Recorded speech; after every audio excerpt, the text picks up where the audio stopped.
পার্বতীপুরে শহীদ জিয়া পার্কটি এখনও অরক্ষিত অবস্থায় পড়ে আছে। বিএনপির প্রায় হাফ ডজন হেভিওয়েট প্রার্থী পার্বতীপুরে থাকা সত্ত্বেও শহীদ জিয়া রেল পার্কটি বেহাল অবস্থা, যেন গৌচারণভূমি কিংবা অটো স্ট্যান্ডে পরিণত হয়েছে। 1929 খ্রিস্টাব্দে রেলওয়ের কর্মকর্তা কর্মচারীরা দিনাজপুরের পার্বতীপুরে চিত্ত বিনোদনের জন্য রেলওয়ে পার্ক নির্মাণ করে। স্বাধীনতা পরবর্তী 1982 খ্রিস্টাব্দে এটি সংস্কার করে শহীদ জিয়া পার্ক নামকরণ করা হয়।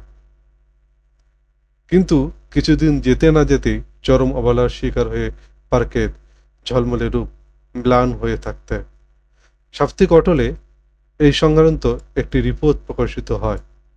পরবর্তীতে শহীদ জিয়া স্মৃতি সংসদ পুনরায় এটিকে সংস্কার করে সুন্দর পরিবেশের সৃষ্টি করে। নির্মিত রেলওয়ে পার্কটি বিগত আওয়ামী সরকারের আমলে সীমানা প্রাচীর ভেঙে শহীদ জিয়া পার্কটির অস্তিত্ব বিলীন করা হয়। বিগত সরকারের পালানোর প্রায় 18 মাস কেটে গেছে, কিন্তু আজও চোখে পড়েনি সমর্থবান প্রার্থীদের এই পার্কটি। এলাকাবাসী জানান, বিএনপির প্রার্থীরা মাঠে ময়দানে গ্রুপিং না করে যদি পার্কটি সংস্কার করে পুনঃপ্রতিষ্ঠার তাদের নাম দিত, এতে তাদের সুনাম বাড়ত, পাশাপাশি এলাকার শিশুরা ফিরে পেত বিনোদনের জায়গা। পার্বতীপুরে একটিও বিনোদনের জায়গা নেই যে শিশুরা ছুটির দিনগুলোতে আনন্দ উপভোগ করবে।